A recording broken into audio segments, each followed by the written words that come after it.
She probably snuck in through the kitchen, my brother laughed to his clients.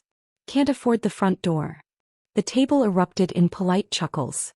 3 men in expensive suits. 2 women dripping in jewelry. All of them looking at me like I was something stuck to the bottom of their designer shoes. I smiled and continued toward my usual table in the corner. The maître appeared at my elbow, his face a careful mask of professionalism. Madam, your brother doesn't know you own the restaurant? The wine glasses stopped clinking. I placed my hand gently on his arm. Not yet, Henri. Let's give it a moment. Growing up in the Kessler household meant understanding your place in the hierarchy early.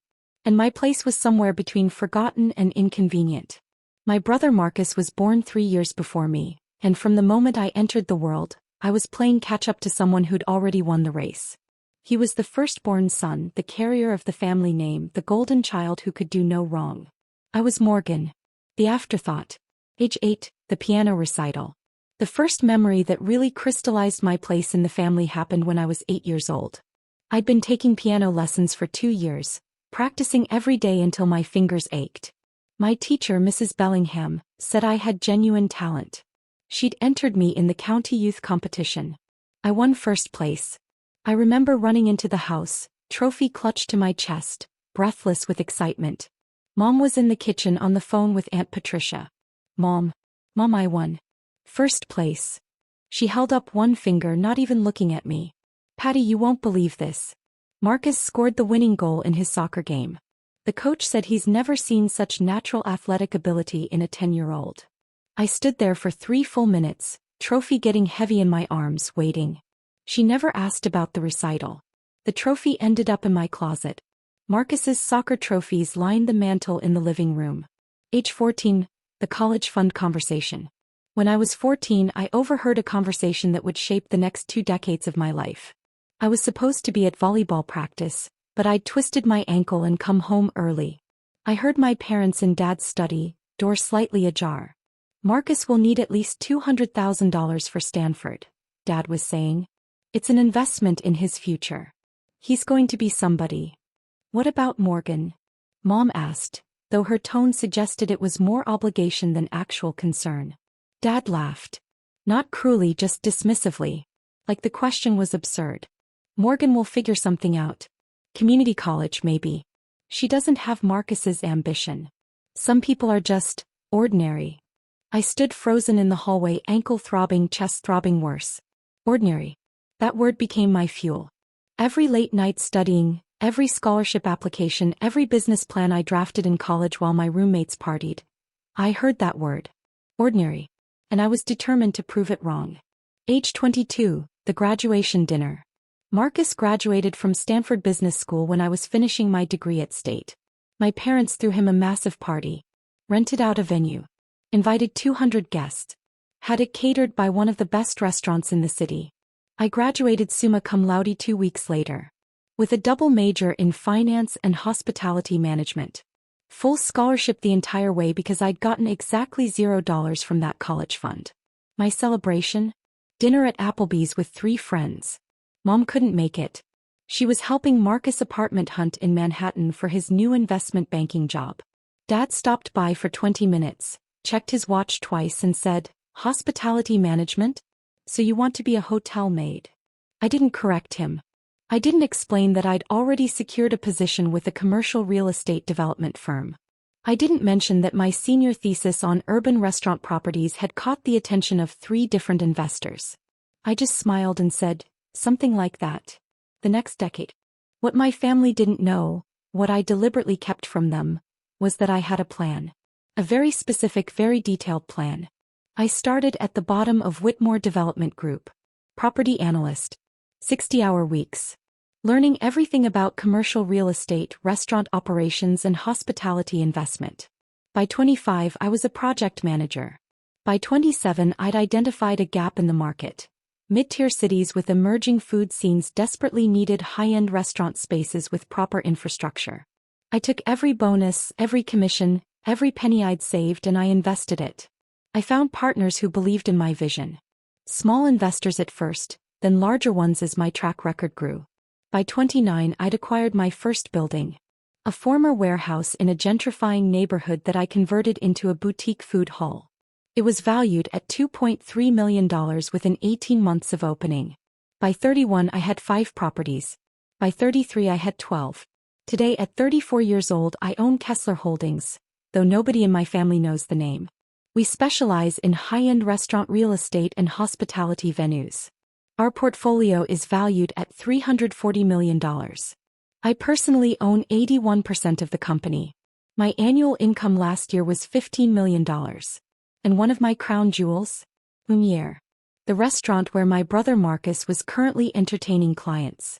I'd purchased the building 3 years ago for $8.5 million. The restaurant itself, which I owned outright, not just the property, had become one of the city's most prestigious dining establishments. 3-month waiting list. $400 average check. 94-point rating from every major food publication. My family had no idea. I'd kept it that way deliberately. Partly because I wanted my success to be mine, untainted by their sudden interest once they realized I wasn't ordinary. Partly because there was a small, petty part of me that wanted to see how they'd treat me when they thought I had nothing. The answer? Exactly as they always had. Tonight was about to change everything. I hadn't planned to be at Lumiere tonight. I was supposed to be in Chicago, closing on a new property acquisition, a $12 million restaurant space that would become our flagship Midwest location. But the deal had closed 3 days early. And when my assistant mentioned that Marcus had made a reservation at Lumiere for tonight, using my name as a reference no less, claiming we were close, something in me wanted to see exactly what he'd say. So I'd flown back. Changed into a simple but elegant black dress. Nothing flashy. No jewelry except my mother's old watch, the one piece she'd given me, back before Marcus became the center of the universe. I'd arrived 30 minutes after Marcus and his party deliberately walked in through the front door like any other guest. The hostess recognized me immediately, of course. Sophia had been with Lumiere since opening night. Miss Kessler. We weren't expecting you. Your usual table. Please. And Sophia? I'd like to remain unannounced for now. She understood immediately. Staff at my properties knew my preference for anonymity. It's how I'd gotten honest feedback about operations for years. I was seated at my corner table, partially obscured by a beautiful arrangement of orchids, when I heard Marcus's voice carry across the dining room. This place is impossible to get into, you know. 3-month wait. But I know the owner. He was speaking loudly enough for neighboring tables to hear. Classic Marcus. Family connections. His clients looked suitably impressed. I opened my menu, though I knew it by heart. Executive Chef Thomas and I had spent 6 months perfecting it. That's when Marcus noticed me. I watched recognition flicker across his face. Then confusion. Then that familiar smirk that had been directed at me since childhood. "Excuse me for a moment," he said to his table and walked over. "Morgan." He looked at my table setting, my dress, his expression halfway between amused and incredulous. "What are you doing here?" "Having dinner." "Here? At Lumiere?" He laughed, not bothering to keep his voice down. "Do you know what the average check is at this place? $400 per person approximately." "Exactly. This restaurant is above your level, Morgan. How did you even get a reservation? Actually, don't tell me, did you use my name?" I took a sip of water. "I have my own name, Marcus." He leaned closer, voice dropping to what he probably thought was a concerned whisper but was still perfectly audible. "Look, I'm with important clients. This is a $2 million deal I'm closing tonight. I can't have you here looking." He gestured vaguely at me. "Like you don't belong. I'm just having dinner. The maître obviously made a mistake letting you in. Let me handle this." He straightened up and snapped his fingers. Actually snapped his fingers at Henri, who had been the maître at Lumiere since day one and was worth approximately 100 of my brother. Henri approached, face professionally neutral. "Sir, there's been some kind of mistake. My sister somehow got a table, but this restaurant isn't really her scene. She should probably be redirected somewhere more appropriate. There's a diner 2 blocks over." Henri's expression flickered just briefly. "I'll make it worth your while," Marcus added, pulling out his wallet. $100 to handle this quietly?" I said nothing. Just watched. Henri turned to look at me, question in his eyes. I gave an almost imperceptible nod. Sir, Henri said, turning back to Marcus, I believe there may be some confusion about the situation. No confusion. She's my sister. I know her financial situation. Trust me, she can't afford to be here. This was the moment. I could feel it building like pressure before a storm. Henri straightened to his full height. Madam, your brother doesn't know you own the restaurant? The wine glasses stopped clinking. The words hung in the air like smoke. Marcus blinked. Once. Twice. I'm sorry, what? Miss Kessler, Henri continued, and I saw the exact moment my brother registered the name, is the owner of Lumiere. She has been since we opened 3 years ago. That's... Marcus shook his head. That's not possible. This is a joke, right? Some kind of prank. I remained seated, calm, watching my brother's world rearrange itself in real time. I assure you, sir, it is not a joke. Henri's voice was ice. Miss Kessler owns not only the restaurant but the entire building. She is also my employer. Marcus's face went through an interesting series of colors. Red to white to a strange grayish hue I'd never seen on him before. Morgan. He turned to me, voice cracking slightly. Is this true? I took another sip of water. Behind us, I heard the murmur starting at Marcus's table. His clients were definitely watching now. Miss Kessler, Henri asked quietly. Shall I explain further? Perhaps you could show my brother to my office after dessert, I said. I believe we have some things to discuss. Of course, madam. Henri paused. And regarding his reservation tonight, should I inform Chef Thomas? Who made the reservation? Your brother, madam. He claimed you were siblings and that you would want him to have our best table. He also mentioned several times that you were close. I let that sit for a moment. Marcus had used my connection, a connection he didn't even know existed, to impress clients. Had probably been doing it for months, given the reservation backlog. I see. Please let Chef Thomas know I'd like to meet with him briefly. Henri nodded and retreated. Marcus was still standing at my table, seemingly frozen.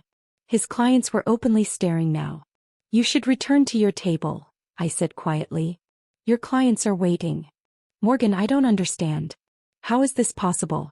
You work at some small company. You can barely afford your apartment. You've never asked what I do, Marcus. Not once in 15 years. But, $400 average check. 3-month wait list. This place is worth. The restaurant is valued at $8.5 million. The building with the other commercial spaces is worth $12 million. I kept my voice low, calm. I purchased it 3 years ago. His jaw actually dropped. I'd heard that phrase before but never seen it happen in real life. And this is just one property, I continued. I own 12 buildings in total. My company, Kessler Holdings, has a portfolio valued at $340 million. The color drained from his face. Complete, total drain, like watching water flow out of a sink. That's not, you're making this up. Henri, I called softly. The maître reappeared instantly. Could you please bring my brother a copy of tonight's receipts? The ones that show where the payments deposit. Of course, madam. While we waited, I watched Marcus struggle. His hands were shaking slightly. His expensive suit, probably a $3,000 custom job, knowing Marcus, suddenly looked cheap. Not because of the suit itself but because of the way he was wearing it. Deflated. Here you are, sir. Henri returned with a tablet showing the night's transactions. At the bottom, clear as day, deposits routing to Kessler Holdings LLC. Marcus stared at the screen. His hand came up to his mouth. I need to. He gestured vaguely toward his table. My clients. Of course. He walked back to his table like a man in a dream. I watched him sit down heavily. Watched him try to compose his face into something professional. Watched him fail. 10 minutes later, Chef Thomas appeared at my table. Miss Kessler. Henri mentioned you wanted to see me. Thomas. How are reservations looking for next month? Fully booked as usual. Though. He glanced toward Marcus's table. We did accommodate a last-minute large party request tonight. A Mr. Kessler claimed family connection. My brother. Thomas's eyes widened slightly. I see. He's been using the family name to secure reservations? According to Sophia, this is his 4th time in 2 months. Always with clients. Always claiming close relationship with the owner. I nodded slowly. What's his usual bill? Tonight will be approximately $2,800 with the wine selections he's made. Similar on previous visits. And he's tipped well? Thomas hesitated. He's tipped adequately. Which meant barely. Classic Marcus. Thank you, Thomas. The carbonara tonight was exceptional, by the way. Thank you, Miss Kessler. He paused. Should we adjust anything for his party? No. Let them finish their meal in peace. But Thomas? After tonight, his name comes off the reservation priority list. Understood. As Thomas left, I saw Marcus's phone buzz on his table. Saw him look at it, frown, then look at me with growing horror. Because I just texted him. From the phone he didn't know I had. The building your investment firm is headquartered in? That's mine too. We should talk about your lease terms. His fork dropped onto his plate with a clatter that echoed across the dining room. The full revelation came exactly as dessert was being served to Marcus's table. I hadn't planned it this way, but timing has always been my strength. In real estate, in business, in life. You learn to wait for the perfect moment. The moment came in the form of my business partner, Daniel Chin, walking through Lumiere's front door. Daniel is the public face of Kessler Holdings for situations where I prefer anonymity. He handles the high-profile negotiations, the press interviews, the industry events. He's also brilliant, ruthless, and fiercely loyal. Tonight, he was arriving for our scheduled post-acquisition celebration dinner. We were supposed to be marking the Chicago deal closure. Morgan. He spotted me immediately, striding over with his characteristic energy. Congratulations on closing early. $12 million for the Michigan Avenue property. Chin from Singapore is still crying about being outbid. He said this loudly enough to carry. Daniel always did have a flair for the dramatic. At Marcus's table, heads turned. Daniel. I stood to greet him. Thank you for meeting me here. Of course. Your assistant said you wanted to review the quarterly numbers over dinner. He pulled out a leather portfolio. Total portfolio value is now at $347 million, by the way. The new acquisition pushed us over. I heard a sharp intake of breath from Marcus's direction. Oh. Daniel paused, following my gaze to my brother's table. Am I interrupting something? My brother is here. With clients. Daniel's expression shifted to understanding. He knew the family history. He was one of the few people who did. Shall I? Just be yourself, Daniel. He grinned. My pleasure. What happened next unfolded with the precision of a well-orchestrated symphony. Daniel walked to Marcus's table, all confidence and professional charm. Good evening. I'm Daniel Chin, managing partner at Kessler Holdings. I noticed you looking at my colleague. Marcus's clients straightened in their seats. The Kessler Holdings name I knew would be familiar to anyone in investment banking. We'd been featured in Forbes last month. Kessler Holdings? One of Marcus's clients, an older man with silver hair, looked between Daniel and me. The real estate development firm? You just acquired the Hartfield building in Chicago. Indeed. Miss Kessler closed that deal just yesterday. Daniel gestured toward me. She prefers a lower profile, but I can assure you she's the driving force behind our entire operation. The silver-haired man's eyes went wide. Miss Kessler. As in. He looked at Marcus. Your sister? The one you said works at some small company? Marcus's face went pale. His mouth opened, closed, opened again. The one who snuck in through the kitchen? One of the women at the table added, her voice cooling noticeably. She owns this restaurant, Henri added, appearing with perfect timing. And the building. And I believe the building where your offices are located, Mr. Kessler. We received confirmation this afternoon. Dead silence. Marcus's hand knocked over his wine glass. Deep red Bordeaux spreading across the white tablecloth like blood. There's been some mistake. His voice was barely a whisper. No mistake. Daniel was enjoying this, I could tell. Kessler Holdings acquired 414 Commerce Street 18 months ago. Your firm, Marcus Kessler Investment Partners, occupies floors 8 through 10. Your lease comes up for renewal in. He pretended to think. For months, isn't it? One of the women at the table, the one with diamond earrings, pushed back her chair. Marcus, you told us you had family connections to the owner here. You said you were close. We are family. You told me your sister couldn't afford a decent apartment. You said she was ordinary, the silver-haired man added. Those were your exact words. My sister is ordinary, but I'm the successful one in the family. Marcus's other client, who had been silent until now, stood up abruptly. I think we're done here. The deal, Marcus started, is off. The man straightened his tie. I don't do business with people who lie about their own family. If you'll diminish your sister like this, what would you do to a business partner? One by one, Marcus's clients stood and left. I watched my brother sit alone at that massive table, wine still spreading across the cloth, his phone buzzing with what I could only assume were damage control texts from his firm. He looked up at me. For the first time in my life, I saw fear in Marcus Kessler's eyes. Not the sharp, confident contempt I'd grown up with. Not the dismissive amusement he'd directed at me for decades. Just fear. Morgan. His voice cracked. I didn't know. I know you didn't. How long have you been building this? 15 years. Since Dad said I was too ordinary for the family college fund. His face went even paler. You heard that? I heard everything, Marcus. Every comparison. Every dismissal. Every time Mom forgot my achievements. Every time Dad invested in your ventures while telling me to figure something out. I remained calm, seated, my voice never rising above conversational level. I heard it all. And I built this anyway. I'm sorry. We didn't. I'm not interested in apologies, Marcus. I never was. Henri appeared at my elbow. Miss Kessler, the staff would like to know how to handle the bill for your brother's table. I considered for a moment. Charge it to his account as usual. He can afford it. For now, I didn't add. But we both heard it anyway. Immediate consequences. The next 72 hours unfolded like dominoes falling. First, the clients who had walked out on Marcus talked. In the world of investment banking, reputation is everything.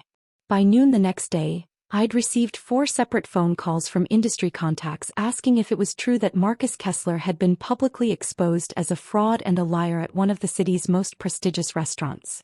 I neither confirmed nor denied. I didn't have to. The story had already taken on a life of its own. Second, Marcus's firm began hemorrhaging clients. The first major withdrawal came at 9:47 a.m., a $15 million account that had been with him for 6 years.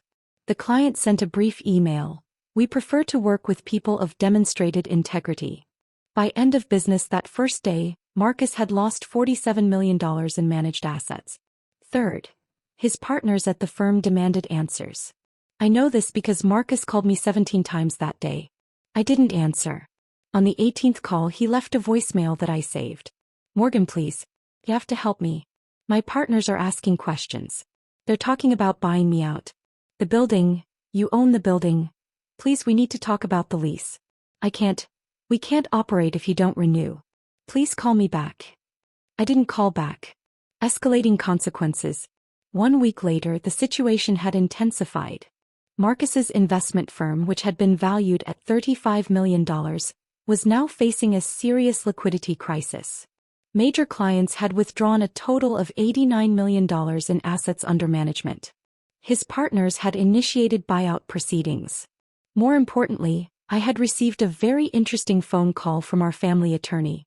Miss Kessler, this is Raymond Chin, no relation to your business partner.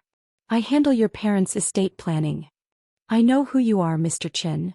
Then you may also know that your parents have substantial investments in your brother's firm. Approximately $2.3 million of their retirement portfolio. I didn't know that actually. But I'm not surprised. They're concerned. Very concerned. They've asked me to reach out to you on their behalf. I let the silence stretch. They would like to arrange a meeting. To discuss family matters. I'm sure they would. 3 days later, my parents showed up at Lumiere without a reservation. Henri called me immediately. Miss Kessler, there are 2 people at the front who claim to be your parents. They're insisting on seeing you. They say it's urgent. Are they making a scene? Not yet. But your mother appears to be crying. I was in my office above the restaurant reviewing acquisition proposals. I considered for a moment. Show them to the private dining room. I'll be down in 15 minutes. When I entered the private dining room, my mother jumped to her feet. She'd been crying. Henri was right. Her mascara was smeared, her usually perfect hair slightly disheveled. Morgan. Thank God. We've been trying to reach you for days. I've been busy. My father remained seated. He looked older than I remembered. Grayer. Smaller somehow. Sit down, Morgan, he said. Still trying for authority. Still reaching for the power dynamic that had defined our relationship for 3 decades. I remained standing. We need to talk about Marcus, Mom said quickly. He's in trouble. His firm is collapsing. And our retirement. We invested everything with him, Morgan. We trusted him with everything. I'm aware. You have to help him. You're his sister. Family helps family. I let that statement sit in the room for a long moment. Family helps family, I repeated. That's interesting. I don't remember you helping me when I needed money for college. I don't remember anyone helping me when I was starting my company with nothing but determination and a maxed-out credit card. That was different. Was it? How? My father finally spoke up. You never asked for help. I did ask. I asked for years. You told me I was ordinary. You told me I'd figure something out. You invested $200,000 in Marcus's education and zero in mine. We thought Marcus had more potential. You were wrong. The words hung in the air. Simple. Undeniable. Morgan. My mother's voice was pleading now. If Marcus's firm fails, we lose everything. Our house. Our retirement. Everything. That sounds like a consequence of your investment decisions. Please. He's your brother. He's the man who told his clients I snuck in through the kitchen. Who said I couldn't afford the front door of my own restaurant. Who has spent 30 years telling everyone who would listen that I'm nothing. I kept my voice steady. Calm. And you enabled every word of it. My father stood up suddenly, face reddening. Now listen here. No. The word stopped him cold. You listen. For the first time in my life, you're going to listen to me. I pulled out a chair and sat down. After a moment, my father sat too. Here is what's going to happen. Marcus's firm is going to collapse. That's inevitable now. His reputation is destroyed, his partners are abandoning him, and his clients are gone. I'm not going to save it. My mother started to interrupt. I'm not finished. She fell silent. The building his firm operates out of? I own it. His lease expires in 4 months. I will not be renewing it. Morgan. However. I paused. Let them hope just for a moment. I am not interested in destroying Marcus. I'm not interested in revenge. I am interested in consequences. I pulled out a folder and slid it across the table. This is a settlement offer. Marcus can pay out his partners and wind down his firm in an orderly fashion. I will purchase his remaining client accounts at fair market value, approximately $8 million. The money will go directly to you, to protect your retirement investment. My parents stared at the folder like it might bite them. In exchange, Marcus will issue a public statement acknowledging his behavior toward me was inappropriate. He will not contest the building lease termination. And he will stay away from my businesses permanently. That's very generous, my father said slowly. It's fair. Which is more than I ever received from this family. Final consequences. Marcus signed the settlement agreement 3 days later. His public statement, drafted by my legal team, acknowledged historical family dynamics that were harmful and inappropriate. It was vague enough to protect him from complete professional ruin, but specific enough that anyone who knew the situation understood what it meant. His firm dissolved. His partners took their shares and scattered to other opportunities. His professional reputation, while damaged, would eventually recover. He was talented enough for that, I knew. Just not talented enough to succeed without the foundation of honesty I'd never given him reason to doubt. My parents kept their retirement funds. They would not lose their house. They would not face financial ruin in their 70s. But things between us would never be the same. The last time I saw Marcus was 2 months after the settlement. He came to Lumiere. Properly this time, called ahead, asked for an appointment, waited until I had availability. Not demanding. Not entitled. Just asking. I agreed to meet him in the private dining room. He looked different.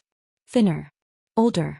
The cocky confidence that had defined him since childhood was gone, replaced by something I couldn't quite identify. Humility maybe. Or just exhaustion. "Thank you for seeing me," he said as he sat down. "You asked nicely. Morgan, I..." He stopped. Started again. "I've been thinking. About everything. About how I treated you. How we all treated you. And I was wrong. Not just about the money or the success, though obviously I was wrong about that too. I was wrong about who you are. Who you've always been. I waited. When we were kids I thought the attention I got meant I was special. That I deserved it. That you getting less attention meant you deserved less." He shook his head. "That's not how it works, is it?" "No. It isn't. I spent 30 years thinking I was the successful one. The golden child. And the whole time you were building something real. Something lasting. Something I could never have imagined. I had good motivation." He winced. "I know. I gave you plenty of it." We sat in silence for a moment. Chef Thomas's team worked quietly in the kitchen beyond the wall. The restaurant wouldn't open for another 2 hours. For now it was just us. "I'm not asking for forgiveness," Marcus said finally. "I know I don't deserve that. But I wanted you to know that I see it now. All of it. And I'm sorry." I considered my response carefully. "Marcus, I spent a long time being angry at you. Mom and Dad. At the whole family dynamic that made me feel worthless. That anger drove me for years. It pushed me to succeed. So I helped you in a way?" "No." The word was gentle but firm. "You hurt me. You all did. The success I built isn't because of you. It's despite you. I want to be clear about that." He nodded slowly. "But I don't want to carry that anger anymore. It's heavy. And I've accomplished everything I set out to accomplish. I don't need it. So where does that leave us?" I thought about it. Really thought about it. "We're not going to be close. That ship sailed years ago. The relationship you destroyed, the trust you broke. Those things don't come back. Not fully. I understand. But we can be civil. We can be at family events without drama. We can acknowledge each other as siblings without pretending we're something we're not. That's more than I expected. It's more than you deserve." I said it without malice. Just truth. But I'm choosing it anyway. For myself. Not for you. He stood up, seemed about to extend his hand, then thought better of it. "Thank you, Morgan. For the settlement. For hearing me out. For all of it. You're welcome." He walked to the door, then paused. "The restaurant really is exceptional, by the way. The carbonara especially. I'll tell Chef Thomas." He left. I sat alone in the private dining room for a long time after that. Thinking about the journey that had brought me here. The 8-year-old with the trophy no one acknowledged. The 14-year-old who heard herself called ordinary. The young woman who built an empire from nothing but determination and spite. No. The 34-year-old who owned 12 buildings, employed 400 people, and had just closed the most satisfying chapter of her life. My phone buzzed. "Daniel. Singapore is back on the table for the Chicago property. They're offering $18 million. Want to discuss?" I smiled. "On my way. Dinner at Lumiere after to celebrate." "Your usual table?" "Always." I stood up, straightened my dress, and walked out into my restaurant. My building. My life. The past was the past. The family that raised me would never fully understand me, and I'd stopped needing them to. But the future? That belonged to me. And it was worth exactly $347 million and counting.